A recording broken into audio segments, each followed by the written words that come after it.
Okay, we are recording. 1 + 1 don't equal 3. That was a slowed down version. It was. I was watching the end of my reel. What was the reel about? I don't know. It was stupid. Happy Saturday. What's up? Happy Saturday. How are you? Good. Good. This is episode 91. 91 episodes strong. We are in the 90s. What is our listenership? Tell the truth. No. You didn't tell me 14? No, we Tell the still truth. we have around 80. Really? Yes. That's impressive. We have around 80 Do you think we actually strong. do have to give all the credit to Chris Gowell, who posts us every single week? Because you refuse to post our stuff? I just think it's... No, I need to start doing that. It's just not thinking about it. But I think it is wrong that you don't put him in number one fandom when he literally reposts every week with commentary. And he begged you to apologize for your dismissive behavior last week. So I'm all about Chris Gowell. Shout out. We can talk about my dismissive behavior. Great. So we're approaching 100 episodes, which is a pretty large milestone. It's great. It's a vault. But how many of those are in the vault? I think only, trying to think out loud. I want to say 40. No, because I think it was, we started 2 years ago in May. I think the vault started after Easter Vigil of last year. So I would imagine there's probably 30 or 40. I would say 30, because we also took a hiatus for a couple months and came back. So we took a hiatus for months? Yes, in the first year. So I would guess we have about 20 to 30 episodes in the vault. Okay. And the other 60 plus are behind the paywall, if you will. Or eventually behind our subscription member. Yes. So yes. Maybe we'll start that one day. It's a world. No, because what'll happen is there'll be a psycho there, because this is Psycho. There'll be a psycho who pays for the paywall, gets in, takes clips, and then sends it to my boss. Which, by the way, I don't think we see anything that would be super offensive. But alas. Yeah. So I think we'll get to 100 probably in mid to late September. That's great. It's exciting. We're going to have a big 100th episode extravaganza. I feel like I don't have the energy for that. So you're going to have to organize that and put it together if you do it. We'll see. A live recording. Maybe. I'm not into that vibe, but you can do it. I'm not into that vibe. We have to acknowledge our listeners. The older I get, the more antisocial I get. This is for this podcast for the listeners. Right. We have to celebrate our listeners. We made it to 100. We did. And I'm curious to see who was with us from day one that made it to 100. Yeah. How many people lasted. Shout out. And shout out those people. Shout out. That's a good point. We could do a shout out. We could do a special shout out. We'll wait until then. Because there's definitely people that listen that we don't ever acknowledge on here. My siblings listen. Bridget Hansen is a listener. There's listeners. We have Meredith some listeners. Is a listener. We've mentioned her here. We have listeners. We have some little listeners. At least 80 of them, if not more. Anyway, what's up? 91 is a big number. Yeah. What's up? What's new? What's crack-a-lackin'? In the past week, this was a super mellow week. I'm trying to think out loud. I wish you would take notes. No, think out loud in terms of, because I think it was weird because a lot of things got canceled. So there was activities in the beginning of the week. So formally, driver's training is done. So we're not carting him around every day. But driver's training is not done. No, in terms of let's do an all-star. Let's do an all-star review. Driving school moment again. The actual classes are done. Right. His drives now have been canceled. His drive. He did a couple. On Thursday, his drive for Friday got canceled. But I knew that another person's class got canceled because of our air quality. We can talk about that in a moment. So I called the company to reschedule, because, by the way, there is no working website that you can reschedule these things on. You have to sit on hold. And my husband won't use a Skylight calendar, so I have to sit on hold in my kitchen next to the calendar that's paper, because he won't use a digital one, which, by the way, we're remedying.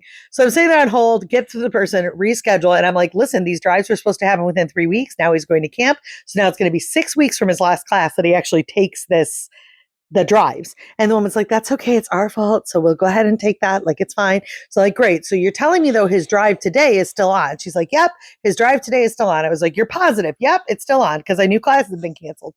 Sure enough, an hour later, we get a message, and Aaron's message in his email simply said, hi, your drive is canceled. All-star. That's what Aaron said. I'll look it up. No, I got an actual message. They said they didn't. No, that's not what it actually said. I'm looking it up now. I'm talking about Aaron's actual email. So then now I have to call back and wait on hold again, which you can imagine I was super Oh no, it does say apologies for the short notice. Your Correct. instruction, right? They weren't feeling like there was two. Because again, now this for the second time, the driver wasn't feeling up to driving they're not with our feeling son. well. They Maybe weren't because air feeling quality. well. Yeah. Maybe Yep. it could be So, two guys, things. Either I'm waiting. I have to sneeze. so either they got poisoned by the Taco Bell lettuce, or they got poisoned by the air. So I am one of those waiting things happened. to write my Karen-ish review to the people on Instagram, Facebook. But if you follow me on Facebook, when he finishes his final drive, and we need our certificate too, though. and the certificate comes in the mail, the review I shall be leaving for All-Star Driving School. Let me tell you, Livonia. If you have any option other than All-Star, please choose it.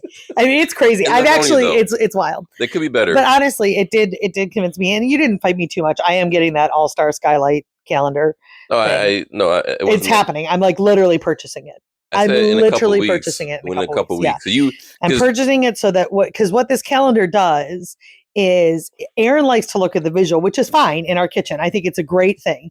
Even if you don't want to update your own electronic calendars to ours, I can sync my electronic calendar to what Aaron updates and what I update, so we can have it all in one place. And I don't have to physically be standing in front of a paper calendar to know what our schedule for the day is. Yes, I will still continue to use the paper because we'll put the paper one underneath the big one. If you go back to history, the challenge is that while you and your oldest do have fancy iPhones, our other 4 children don't. So when it comes to but we keep their calendars on our calendar. Well, I think you'll see what I mean in terms of okay, you'll see what I mean. This is going to be a moment. If you remember, you fought me on the paper calendar too, and you ended up saying to me that I was right. Do you recall that? I don't remember that. You did. You fought me on the $13 paper calendar as well. I need you to actually tell the people, because I know you remember saying to me. I see. No, Mary, I actually need to tell you this was a really good idea. I can't remember that. You could be right. I just don't remember. Anyway, we're going to get the skylight lamp calendar, which I'm very excited about. Not for a while. Because then I can be around. Yeah, no, because we have to. But your ability to maintain things, I don't think you realize that your ability to keep track of things. And then I was so annoyed, and I don't mind saying this. So I text my sister, Teresa, who is the bargain hunter in the world. And I'm like, is this a dumb purchase? And then she responds back to me. She's like, well, you're like me. I mean, you have ADHD, so this could be an impulse purchase, blah, blah, blah, blah. And I responded back. I was on with both my sisters. I was like, I do not have ADHD. Here's the deal. The amount that we need to diagnose ourselves, instead of just being like, life is hard. I'm a mom. I have 17,000 things going on at once, so it's hard to slow my brain down. That doesn't necessarily mean that I have an actual diagnosis. But my siblings, so I'm like, actually, I don't have ADHD. And of course, my sister and I joke about this all the time, because she's like, everybody needs to be medicated for ADHD in 2026. Wild. But my point is, this is not an impulse purchase. I have been praying about this for. No, I'm saying we'll see, because between us, I'm the one that keeps in terms of in my phone, I keep a calendar. No, in my phone, I keep a calendar. You'll see. But you also forget things, and you don't put things in your calendar, because I've had to brought up. Right, and then you can upload to Skylight too. We can all be uploading to Skylight. It's going to be magical. Okay. Anyway, what else has gone? Air quality. I'll let you be in charge of syncing all the calendars, which is fine. Air quality in this great state. Yeah, the Canadian wildfires. Yeah. Canada was pissed at America for being like, man, wildfires. They're like, we have firefighters dying right now, and you're mad you can't tan. So I didn't notice anything until I had a nerd event on Wednesday in Canton, and we were in a enclosed patio outside. Sweltering. It was hot as bleep in our patio because there was no AC. Mm-hmm. So when I was driving home, I was starting to smell something. I thought it was my car. I was like, that smells really weird. What is that smell? And then I remembered the wildfire. So yeah, starting Wednesday night, it was you can smell it outside. But I feel like in terms of the air, I've seen some videos from people, for example, from South Lyon or Gaylord, they can't see, visibility, they can't see. For us, I describe it as it's like a foggy fall day. I can see. Well, right now we can't. But I will say, even Thursday and Friday, though, I feel like I didn't have. But the numbers for Detroit were terrible. Yes, the numbers. Terrible. Yeah. I mean, it's over 300. I don't even know what these numbers mean. Let me be very clear. Yeah, I don't know. But it was over 300 is wildly dangerous. We were 463 in Livonia yesterday. Yeah. So, and again, we're staying inside for the most part. You don't have any reason to go outside. But let me tell you my brain, just so you know. You know how I have a hard time sleeping. You think it's conspiracy? No. And I'll talk about this. Could it be remember the Russian drones? Here's my brain. I am actually hyper nervous about carbon monoxide poisoning. You probably don't even know this about me. I don't think you've talked about it. It is something that like I am constantly worried about, but how I quell that worry and can just turn it off is I always have at least one window cracked. So I'm like, if we're dying of I have at least one window cracked because I'm afraid. No, it does. No, if your windows are open, you can't die of carbon monoxide poisoning. You can't in your home. No, you can't. It depends on the rate in which Well, yeah, I mean, but I'm always afraid that our alarms aren't going to work. So yesterday, like all the windows are shut. I might have cracked it. No, I didn't. All the windows are shut because we're supposed to stay with the windows shut. And last night, I'm like, because my daughter said she had a headache and I had a headache. So I'm like, we're probably about to all die and it's going to be a story. But I can't crack the windows because then I'll die. But I was a smoker for years. And they said that it's like being outside is like smoking a pack a day. And I'm like, well, I did that for a while. You got to know how, like, when. Like I did that for a long time. Fires don't necessarily equate to carbon monoxide. Like it's not that simple. No. So anyways, now the windows are shut. So if we die of carbon monoxide poisoning, everybody knows why. What I want to say that I thought was a really lot of funny, things are getting canceled. Yeah. At first the boys had football practice Thursday, and I was like, why do they have football practice Thursday? Because all this, and their oldest said they were inside doing drills and things like that. Oh my gosh, but the football players were so dramatic when we go to pick them up. That they're coming out of the door and they all have their like shirts over their nose, like they're like dying. I'm like, guys, please. Probably because their parents sold. Come on, please. Like they're literally dying. I've seen a lot more masks. Yeah, but apparently the masks aren't super effective depending on the numbers. And then apparently ash is falling like in like the UP, like actually ash is falling. Well, that's why it's foggy because you see like a lot of that is. What I found really interesting, I read this too this morning. I was reading this one website and like there was this warning, like, hey guys, don't call 911 because apparently tons of people are calling 911 being like, I smell smoke. It's like, yes, that's so does everyone else. The vibe. So, but it is weird. And somebody did say this was not actually a part of our childhood. So maybe global warming is real. Canadian ash fire or wildfires. Yeah. Like we never had. No, it wasn't. No, I actually think it wasn't, to be honest. I mean, who knows? Yeah. How much of your childhood do you remember? So I think I would remember having to stay indoors because of smoky fire. And then also, not only do you have to stay indoors, you also can't eat any lettuce. So that's I don't. So you have to stay indoors. Those numbers are relatively small. There was like explosive diarrhea in Michigan. Yeah, but I think the number was like 1,000 cases out of like all of Michigan's population, and then it just is a funny meme. I think I'm not actually. Well, then they traced it back to. I was worried enough that I did not get the salad with pizza yesterday. Yeah, and they traced it back to like Taco Bell and lettuce, but then someone was like, "Yeah, where did Taco Bell get the lettuce from, though?" So right. So I think Taylor Farms, Taylor Farms does produce salad bags for quite a few grocery stores. Yeah. So I know that they pulled theirs back. So who knows? This is a week of just avoiding. You got to avoid stuff. You got to be careful. Got to be careful. This world, man. You got to be careful. They're going to poison you with air. Or they're going to poison you in your stomach. What else? Camp preparedness. Yep, we got everything ready for camp. Sancta Maria. $523, which is more like $423 on camp prep. Well, that's because our kids go for 2 weeks, and you feel like they need they need things for. Yes, I do feel like they need a clean pair of socks and a fresh outfit.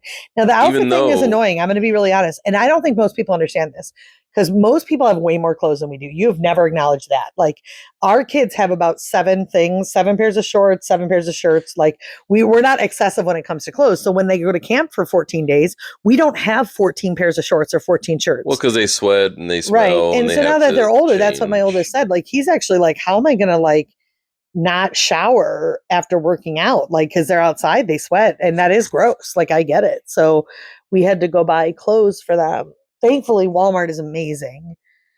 Thank you, unethical Walmart, because the shirts are $3 each. And then their shorts were, I think, $5 each. But then we're going to send them with comforters and things like that. So we have to get all that organized today. But we have everything we need.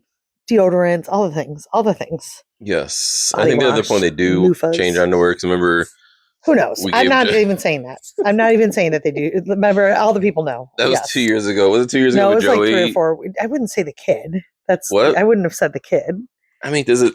I mean, that was was years saying, ago. I'm just saying. I'm sorry, does his friends listen to this podcast? Yes, they probably do. To report you? Yeah, exactly. Or their parents, and then they make fun of people. I swear. That's fine. I'm disillusioned. We had a child who we gave him, I think, a couple bags of underwear. No, it was a clean bag of underwear, and they came back with a clean bag of underwear. I could throw up. I don't want to talk about it. He said, the funniest part, and this was on my Archbishop podcast. I couldn't find it or something. The Archbishop loves Camp Sancta Maria. He agreed. He was like, yeah, Archbishop Emeritus Vigneron. I had told that story to him. I don't think on air. I think it was off record. And he's like, yeah, that trends. Like this is, it's camp. So yeah, boys don't need to change underwear. So, yeah. Okay, there we go.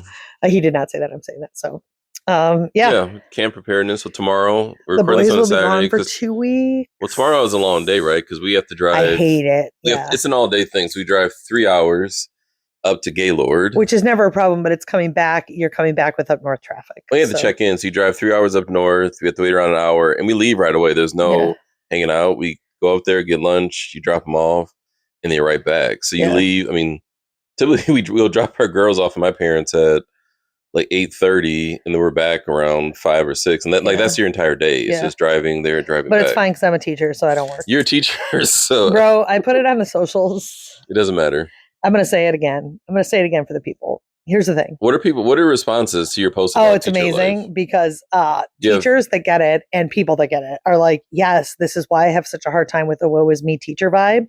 I want to say this though, that I actually spent time thinking about this. We want to hear about the unhinged teacher comments. No, because nobody would comment. Because you can't but you can't be unhinged about it. Like, there's no way to get around that. But anyone disagree and say, actually, it's not that easy. No. That's only in like the reels that you see in like the narrative of like people can't actually argue that it isn't the sweetest gig ever. So no one responded to you and disagreed. And no, of course not. And well, everybody said I work in the summer, but here's what I love. But I mean, let's stop. I lesson plan in the summer. Here's what I realized.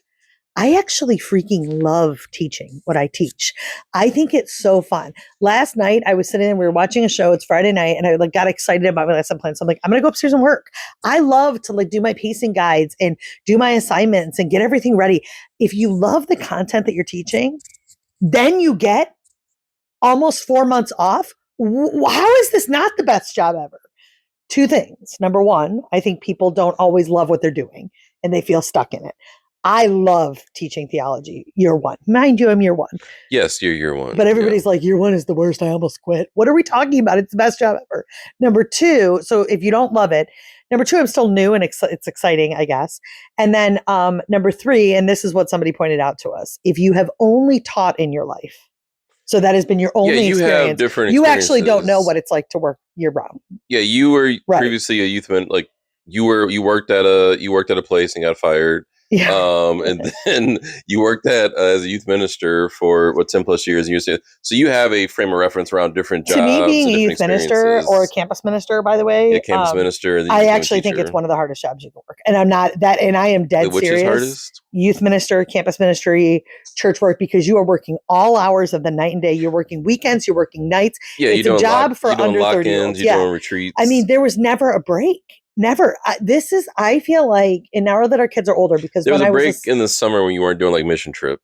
But you're preparing for the mission trips and you're handling phone calls and you're dreading the mission trip. And then you're not sleeping because of all the things that can go wrong with the mission trip. Then you get back and you're exhausted and you have to get ready to, I'm telling you, that job is so hard now that I'm out of it and I'm doing this job, which if you love it, it feels like I'm playing school as a little girl. Like I'm having the best time of my life and I get the whole freaking summer off. What is my life?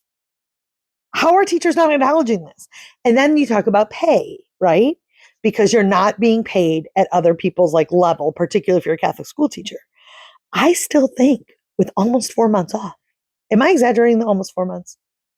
Is that an exaggeration? I'm including the Easter. I'm including Christmas. I'm including the 10 days of personal time that I get off. You can't. Maybe it's 3 months. No, you can't include that because, like, my job has PTO. Yeah, so So I would say just the summer because the paid time off, other people get that. Like like I do. No, you do not. I get 5 or 6 weeks. Oh, maybe you do.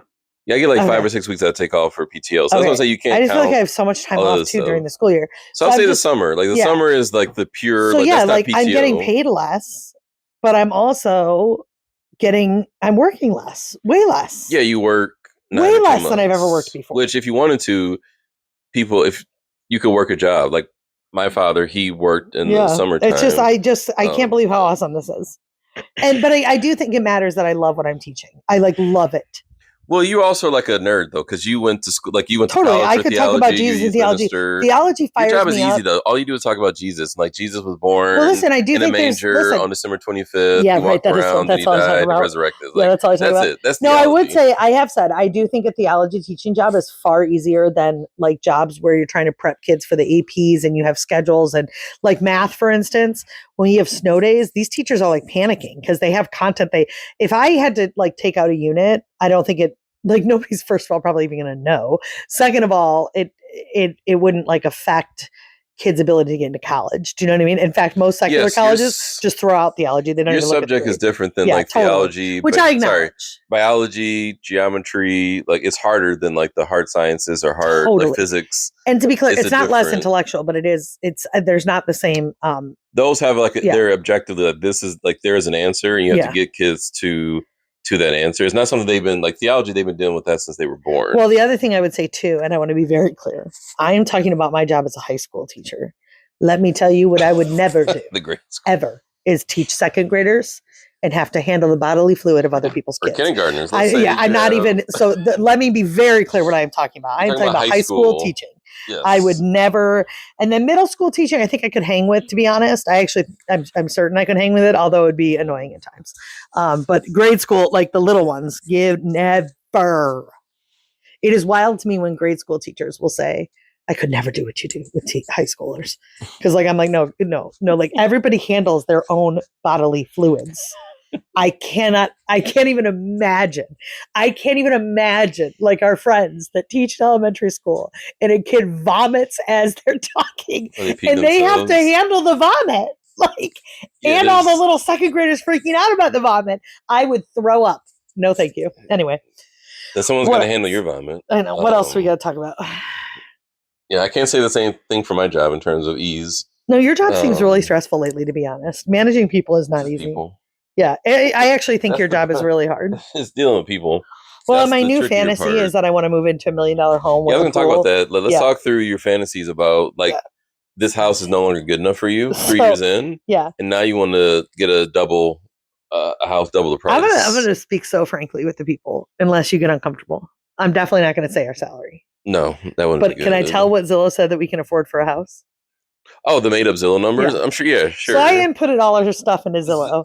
And Zillow's like, yo, you can easily afford a $1.8 million on like home. A 50-year mortgage. Which by the way is something I suspected. And I'm going to tell you guys why. We do a 10-year mortgage, which most people don't do. We're lucky that your salary has increased. Our tuition, we have some breaks with because I teach at a Catholic school.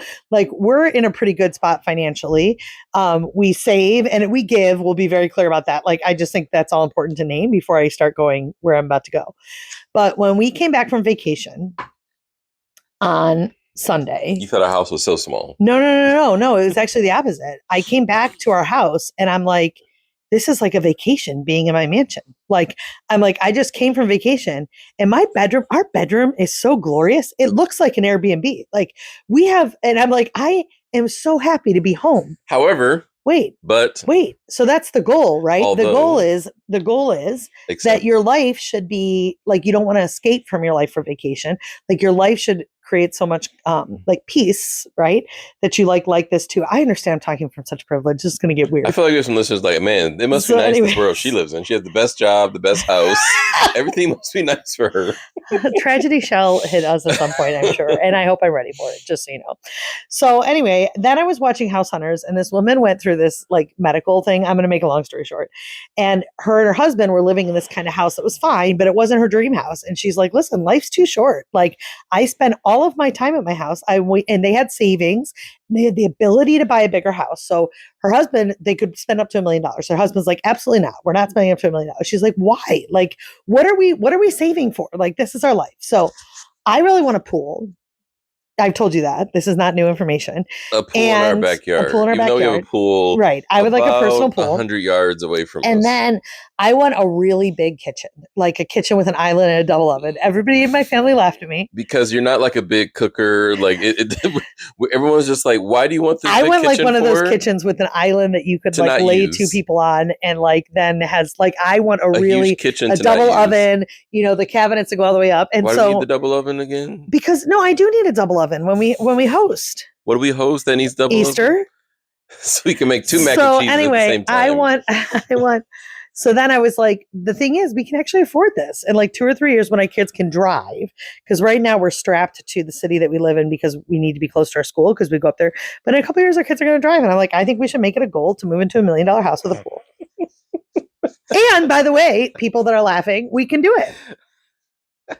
I don't understand. Okay. And the other piece that happened is my brother. So I guess if you're around for this, if you're around for the podcast for episode 300, right, you'll see. And my brother, no, the other thing that then. happened is my brother and his wife, they always are passively looking at real estate because they're in Plymouth and they're in a neighborhood and they've always wanted land. And what happened was they, through passive looking, found a house, and the house is in Ypsilanti. It pushed their budget a bit, but it's going to allow them to have like chickens and llamas and deer hunt on the property and like, and what? And syrup, make maple syrup. Like it's going to allow them to do like light homesteading. And that's what they want. So they just like were like, when this house came up, they're like, we're doing it. And they freaking within 3 weeks, put their house on sale, sold it, and moved to their dream house, like retirement dream house. So they're making their dreams happen, not one day, but 2 day. Okay, Kamala? And I want my dreams to happen not one day, what will be, but could 2 be. day. Okay, word That's salad. what I want. That actually makes sense. Actually, I like that. I'm going to put that on a mirror. Not 1 day, but 2 day. And so waiting for like the 1 day we'll get a pool because that's what I want. Like my kids will be grown out of the house. I'll be like 80 by the time we get a pool. Why? We can get a pool now. Not 1 day, but 2 day. A pool to use for 3 months out of the year. 100%. But you know me. Actually, you do know that pools make me. We have a pool though. Like it's very close. We Our have a public pool is fine. I love it. Go ahead, I'm not going to come. The bougie thing. I'm going to say that within the last 2 years, there's so much weed and half naked people and crowds. It's like it's become like a cruise pool where there's so many people in the water that you're like, I'm literally just swimming in people's urine. And I will tell you that has started to freak me out. Like even at our Ocean Isle trip, being in the pools, I'm like, it is really hard for me to disassociate from the fact that I'm swimming in people's urine. Well, I think also realize that most people don't go to the bathroom as often as you. No, I'm telling you. So some people can just go for hours without having to go to the bathroom. And everybody admits it. I know. I don't. So this pool is full of people's pee. And I'm pointing to the pool that's behind by the us. way. So I'm just saying, then I wouldn't have to swim in other people's urine. And I would make a no peeing in my pool. And I would make every little kid get out every 2 hours because I know you peeing if you're not out every 2 hours. So that's my new plan. I feel like you are becoming maybe this is your perimenopausal era. Perhaps. Where you're becoming bougie and like I need a house for $2 million. I need 2 ovens to make mac and cheese. I need my own pool.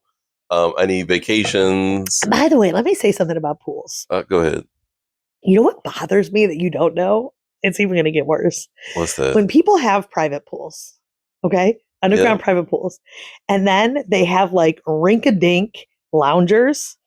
If we have our own pool outside, we are going to have the nice loungers with like cushioned like seating. Like why spend $100,000 on a pool and then put a rinky-dink lounger on from the 80s? That's all they can afford, maybe. Not if you put $100,000 pool in. Like, do a good lounger, my friends. Man, I think people's perception is going to change now that they know. I know. I think people my thought that you were students one are already of them. picking up on it. They thought that you were one of them, the people. I know. Now they're realizing that you are silently judging everybody. No. I do judge rinky-dink loungers. If you have an above ground pool, have whatever lounger you want. If you have an underground $100,000 pool, pony up for the $80 lounger. Do it. Pony up. Wow. Pony up. Anything else you want on your Christmas list for Santa? No, just $1 million home with a big kitchen. Good luck with that. And the other thing is, go ahead. What else? Our basement we finished, and it's finished really well. One thing that I was disappointed in our basement finish is that because of all the other things we needed down there, like a big bedroom for the boys, a closet, and a bathroom that had a shower and things like that, there's actually very little hangout space in our basement. It's very little. And so I want one of those big open basements. Okay. Okay. Good luck with that. Make my dreams come true and go. And yeah. Good luck with that. Oh, let me tell you how this conversation got started. Oh, go ahead. The reason this conversation got started, though, is because I am definitely seeing that your job is quite stressful managing people.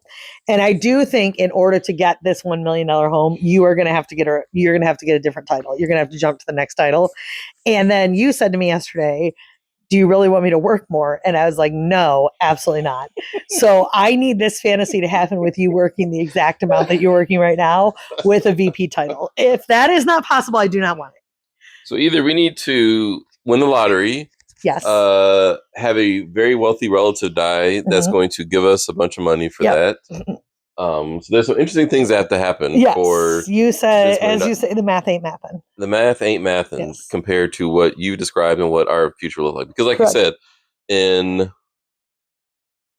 9 years is when all the kids are graduated from high school, and that's when we'll be doing our Florida/New York. So that's why I said the math has to math to make that still happen. Speaking of, go ahead. I got really sad, and you don't get sad, and I tried to allude to it yesterday, and you ignored me. Next summer, our son will have his license and, in theory, a car, even if it's like a beater car, like he's going to have a car. And I think our whole life changes next summer in terms of like hanging out all the time. I think you don't realize that even when they're 16, kids don't have money. So they still are. They don't go to their friends' houses? No. Okay. They don't go. Because like our son's watching a show with us, which by the way is really good. But they can do that right now, though. I'm saying like these 16-year-olds are all broke. So it's not like they're going. Okay. Where are they going? I don't. Everything costs money now. Okay, great. All right. What's the next topic? Like, we don't live near the beach. Like, we're watching 1883. It's really good. Yes, we're watching 1883. We've decided to jump on the Yellowstone 1883, 1900, So we're starting in chronological order. We are doing chronological order, and I am liking 1883 a lot. Like, you bribed me to record this podcast by saying we can watch 2 episodes of 1883 after.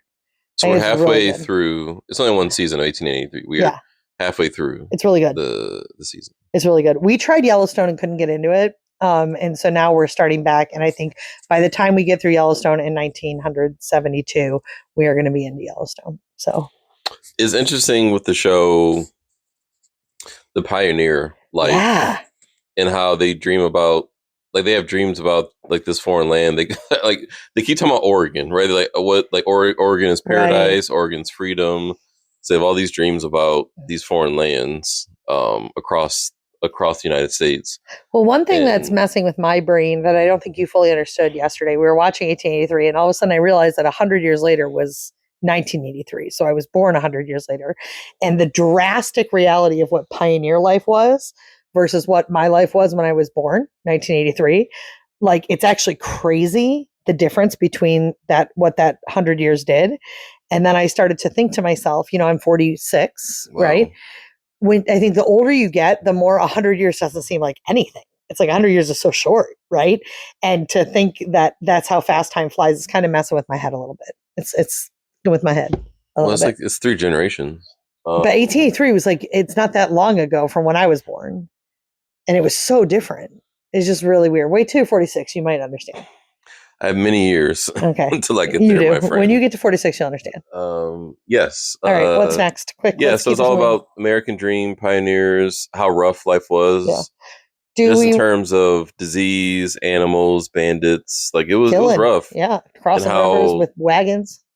Yes, crossing rivers. Man. The Oregon, it kind of shows you the Oregon Trail, like from our youth. Like that was real. Yeah. When you talk about all the people died with like cholera, diphtheria, and fording rivers. Yeah. We're seeing that on the show. And you're like, wow, the Oregon Trail was real. Like, well, and also the aftermath of the Civil War, I find that part to be really interesting too. Like the amount of death in wars that we just don't even understand, even from our experience, obviously, with whatever wars we live through now, we can't even fathom like World War I and II and the Civil War, the amount of death. Like tens of thousands, hundreds of thousands of people dying that right? Like we just can't even fathom it. So, and also things like food, like So if you're going across the country in the late 1900s, like you carry all your food with you, or like they have like this whole herd of cattle with them, so they can. And a lot of them just eat like stews and soups and things like that. But they always talk about just starvation. Just hey, like we're out of food. So it's reestablishes those bare things you need, and like food is such an important thing, but now we have grocery stores. We're just and all so this entitled. Stuff, but then there was no like they had stores, but I mean food was. Now I'm talking about $100 million homes with tools, and 2 ovens. So Chris Gowell thinks you owe me an apology for your dismissive behavior regarding the Nolan Wells discussion. I listened to it back. I wasn't going to listen to it back because I was afraid it was too offensive. And when I listened to it back, I don't think I was too There you go. offensive. That's good. I think I did name something that I don't typically name, which is the racist aggression that we feel from our African American brothers and sisters. But I don't think I said it offensively. Now, Chris said that you were very dismissive and that your response was double standards. Oh, well. I can't. I don't know what to say for that. I don't know. You are dismissive, though.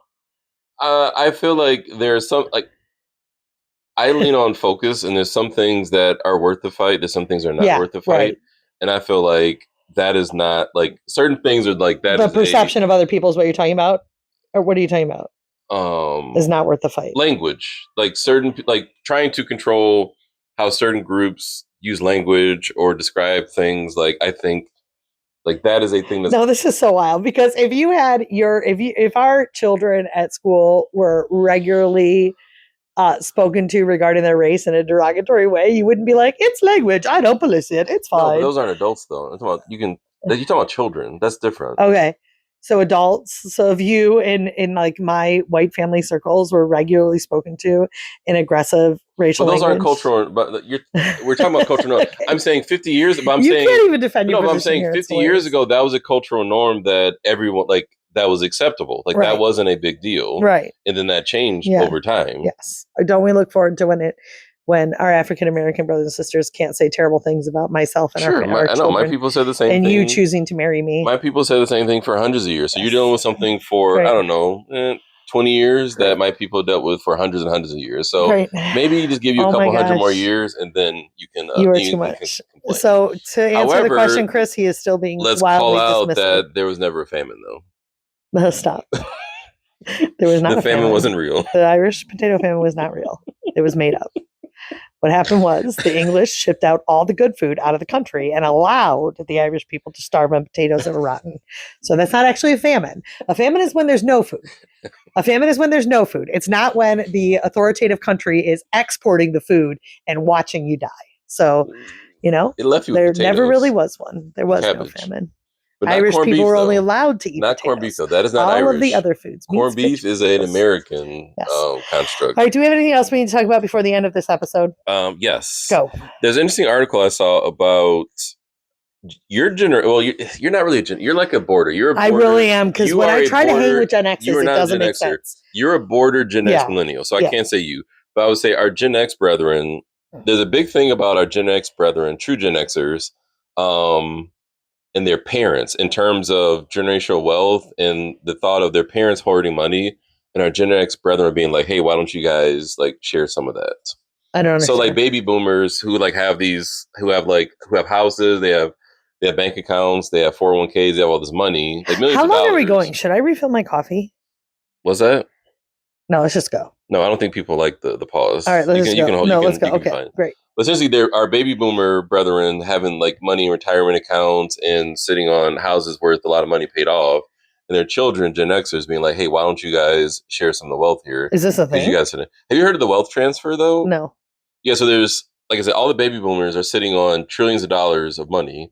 So when they die, all that money is going to go to their children. So it's going to be one of the largest. It's going to be one of the largest transfers of wealth in history. And you're talking about like property and all that kind of stuff. Yeah. So there's some Gen Xers who are like, I'm struggling to pay my bills and my parents have a good amount of money. So why don't they share? Apparently there's articles about this. It's like a thing. What are your thoughts? My thought is you've grown up. Take care of yourself. Yeah. Well, we have some friends, I won't name them, but who also kind of hinted at that. Like they're not doing the greatest and they wish their parents would. It's kind of like, because right now you have to wait till your parents, like, you're going to get the money. You have to wait for your parents to die to get the money. So some of them's like, why do I have to wait until my parents die to get the money? Like, why don't they just share the money now with me so I don't have to wait until they die? Right. I was really surprised. I got into it wasn't heated. It was an interesting, I just was surprised people thought this way. Like, to me, when my kid is 18, maybe 25. Like when my kid is out and going, they're out and going. I'm no longer supporting that. I'm not going to let them starve. I'm not going to let their children starve. But like when you there. So basically, I'll tell you the little backstory. It was super interesting. One of my friends' daughter wanted to get married, and he said, and she's really young, and he's like, "Yo, you can get married, but once that happens, you off my gravy train." So now it becomes your husband's going to be paying your cell phone bill and your insurance and your school bills and your right. And so we were having this dynamic, and there was a third party who was like, "Can you believe he said that he would cut his daughter off?" 100%. And I'm like, no, like that's what teaches actual responsibility. Yes. And this guy was like, no, like, and this to his credit, like he's like, my wife and I got married. My parents didn't let us have anything, and we struggled, and like we were eating mac and cheese, and they're living in like the Taj Mahal, and I'm like, they earned that. I think it's good for you to eat mac and cheese. Yeah. I think that's what inspires you. Like if you don't like the taste of mac and cheese, that's when you go work harder so that you don't have to eat mac and cheese, or you eat mac and cheese. And by the way, like as much as I joke about the $1 million house, where do you think your parents got the money from? Like they earned that over a period of time. Well, and then you'll have all these people talk about the how young people can't afford what their parents could afford because of inflation and things like that. But also your parents, which I think I think that is a made up. Your parents didn't afford that either at the same age. Yeah, they didn't have vacations. They didn't have cell phones. They didn't have multiple cars. They didn't have TVs in every room. I can't stand that argument. It actually gets me so worked up when people are like, it's just so much more expensive for us now. I'm like, no, bro, it's actually not. We just have way more than our parents had. But to go back to the $1 million home thing, like when I talk about $1 million home, and giving is a part of it, and part of it is like a joke. But when we were living in our 1,000 square foot Redford home, and I had a younger person say to me, she was exploring buying a house, and she said to me, dead straight faced, well, we would never move to Redford, which is where we lived. We would never live in Redford. And she's saying to me with no weirdness, saying, we're in our 1,000 square foot house. We have 5 children. Anytime I would get upset about that, like feeling like our space was small and like, oh, I'd be like, oh, I'm a stay-at-home mom that goes on vacations. At any point in my life, and Catholic schools, and Catholic schools, at any point in my life, I could change any one of those realities, and we could move into a bigger house. Like people don't understand anymore that there's so like if you eat mac and cheese and you don't like the mac and cheese, go get a different job. Go get a different degree. Like there's the thing about the land of opportunity, Aaron, is that the opportunity is there. 1883. The opportunity is there, but you have to take the opportunity. And sometimes that might mean my dad never, for instance, and now I'm on a soapbox, so this is the last thing I'm going to say. My dad never worked a job that he liked, ever. And your mom, I don't think, did either. They did not work jobs that they felt like fulfilled and happy in. Well, that was a different world. Like, yeah, because my dad was working to support his family. That's what gave him the happiness. You got jobs that either you had certain skills, you got jobs. You did things that you were someone. So if you were someone good at math, you got jobs that were in math, even though you didn't like it, the job.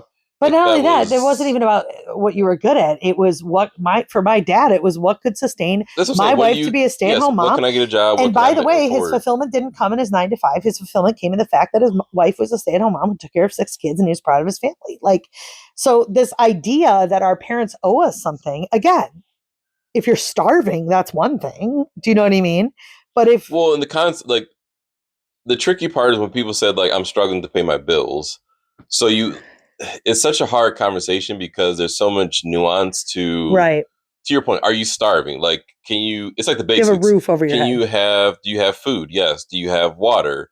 Do you have a roof over your head? So when you can't afford to pay the bill, is that because of all the quote unquote extras, or is it truly like we're going without eating and I don't have sustainable or stable housing. And by the way, I do think there's struggling to pay the bills. Right. There is systemic and generational issues, even really close to us, particularly I think sometimes in urban areas where people aren't given tools and access to so I know people that live in food instability and aren't sure about a roof over their head. 100%. Like, I'm not saying that stuff doesn't happen. I don't know the fix to that stuff because I think that stuff is more domestic or family solution oriented than government solution oriented. But I think most people that are complaining about this and writing their articles in The Atlantic are not people that live in that reality. They're people that are like, man, I live in a 1,500 square foot house with 2 kids and I'd like my house to be 2,300 square feet. Or man, I'd like to have a nicer car, or I'd like to have more vacations, or it's not fair, I'm not able to afford Disney. Like, this is the stuff I can't. Well, and also what's different now is we have social media. So if you look on Instagram, you see people like Mary Wilkerson posting videos about these vacations and all these things. So I think there is I'm struggling to pay the bill just because I'm struggling because people want certain cars. They see they see the nicer houses. To be honest, social media is probably why I want $1 million house with 2 double ovens. Well, and also you watch House Hunters House Hunters every single day. Yeah, if I didn't do that, I probably wouldn't want a kitchen with a bigger island and double oven. I'm gonna be honest. Because you Right. know what? There is a It's the chance FOMO. that I don't need a double oven. Like there's Just a chance maybe. that I don't cook enough to justify 2 ovens at different temperatures. There's Just a maybe. chance Just a that chance. maybe I'm affected by social media. But I would say I agree with the parents though. Yeah, me too. I think to your point, I think you tell your children like you always have. If you're ever hungry, you will always have a meal here. Yep. You will never go a day without eating. Like I can guarantee you that. There will always be a room here. So you never have to go without a meal. You'll never have to sleep on the street. So As like long as you follow my boundaries. Because I don't have a problem right now, in theory, having my kids sleep on the streets either if they're not willing to. Like I'm not letting a drug addict. I am not letting a drug addict live correct. in my home. Yes. If Yeah. I'm not going to enable, right. I'm not going to enable activities that I think hope are not. that are harming you. I think it's very hard to. That's easy to say. It's very hard to do. Or it's kind of like I will, but I'm not going to watch it. Right. So if you want to be a druggie, yes, come in druggie and have a meal, but I need you to leave. Yeah. Like you can't stand in my roof. Watch it, but you can still have a meal. In here. theory, that's how I feel now. Now, if one of our kids become an addict, I know that conversation is going to be way. But you can't. Yeah, you can't sleep here, druggie. You can have. Right. I'm not going to say druggie. It's derogatory. Yeah. But yes, I think. Yes, I think it's a basic. Here's the basic needs you will always have. So it's kind of like subsidiarity and just like you always have these core things. I am not going to pay like when it comes to your housing, when it comes to your car. That's the stuff you got to figure out. But here's the basics that you always have here. But yeah, I mean, I do think though that's easy to say in theory. I would say most people that are not in our stage, but are in the stage of young adult children and adult children, have a much harder time in practicality executing that than I.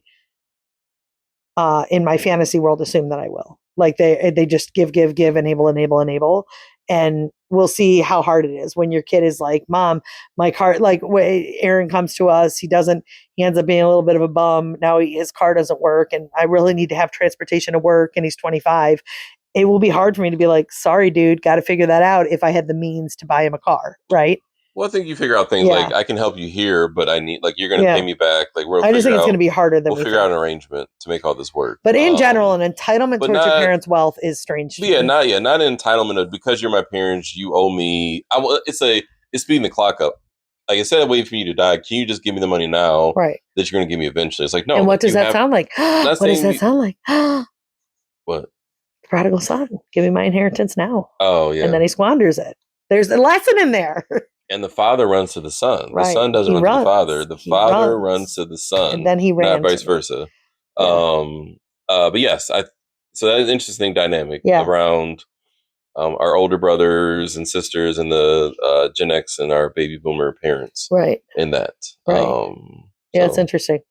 Yes, the great wealth transfer is a big thing in terms of just a lot of money getting transferred as the baby boomers. Which would be interesting because again, that affects, it's like the haves, and the have-nots have not. But because that wealth transfer is going to affect a lot of us, but there's a whole group of people it won't affect. Yes, a lot of people. Like, I mean, again, I'm thinking, wealth, and I'm definitely thinking about urban areas. And I think that's where we talk about things. And I hope it's okay to say, maybe it's going to get weird, but like systemic racism, there is something there to the fact that like my ancestors had an ability, and they didn't, but they had an ability to acquire generationally piles of wealth that your ancestors, quite frankly, have not had that ability since 1960. I mean, not even really, since very recently in history, your ancestors have an ability to create generational wealth. A lot of that wealth. And that is, and I don't give enough credit to that stuff. I blow that stuff off, and that is very true.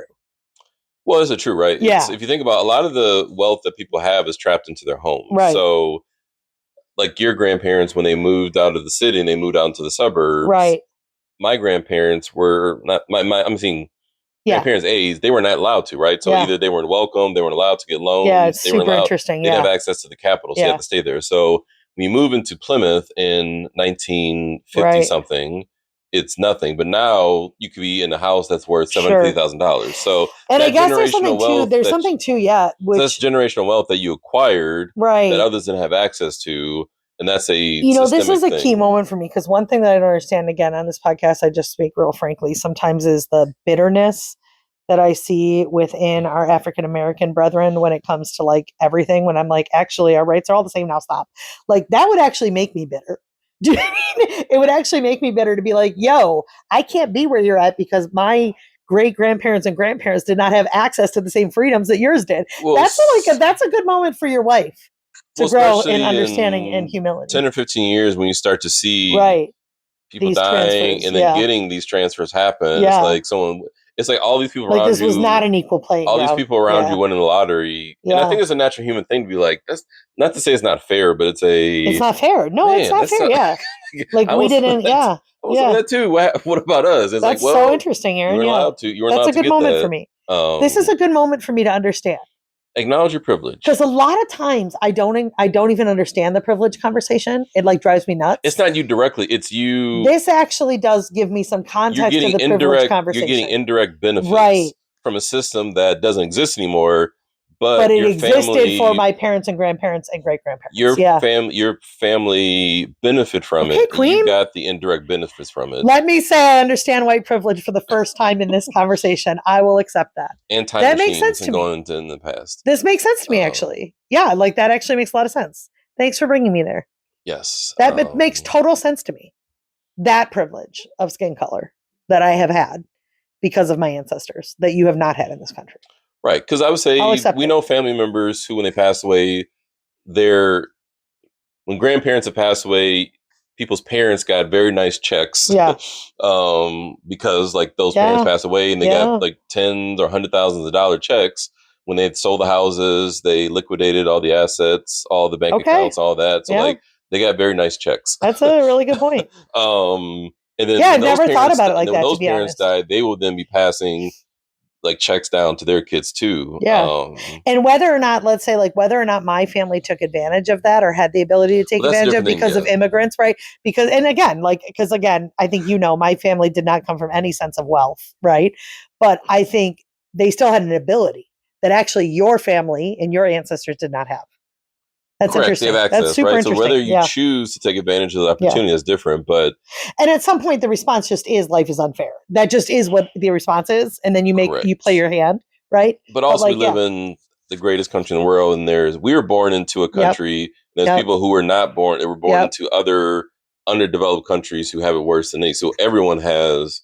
You live in this country, you are already kind of given a golden ticket. It's just, are you able to cash it in? Or some people got a platinum or diamond ticket, but there's levels to this. To bring this back to 1883 really quick, the show that we're watching, I think a really profound moment happened while we were watching yesterday. There's a black man, Union soldier in it as well. And he was talking to his best friend about this group of people from Germany. And why would they be doing this? Why wouldn't they just go back to their country? Because this is insane. And their country was really oppressive. And the black man said, you get whipped once and the unknown becomes a lot more appealing than what you know. Because the white guy was saying, who would go for the unknown? How is the unknown appealing? And so this understanding that your perspective is completely different than the perspective of another. So good stuff. Yeah. Look at me understanding privilege right here in this conversation. My liberal friends are going to be so proud of me. I get it. Anything else? No. So this week is taking the kids to camp tomorrow. I'm going to Boston, Massachusetts. I'm going to Boston. Thank you, I'm Augustana. really mad at you. I'm going to Boston. You for 2 offered days. me to come to that trip. Yep. And about a month ago, I was like, okay, I'll come. And you're like, just kidding. Sorry, we can't afford it. We've done it. We run a little hot when it comes to spending, so we need to cool off. It just must be nice. So I'll be going to Boston I'll be here for 2 days. It's okay. My house is like an Airbnb. You'll be here with no boys. I know. I think you've written in the past. I love my life. The girls play by themselves all day long. My life is the best. So it's kind of like a retreat when the boys go. I actually can't even understand how quiet my life is. I know. We don't need to do much because the girls just play. Yep. It's like a retreat. It is a retreat. If I was going to Boston while the boys were here, that'd be different. Yeah, that would be different. You'll still be here with them. All right. Are we done for today? Yes, we've covered everything. I think we needed everything under the sun. Under the sun. All right. May the Lord bless and keep you. Bye. Bye.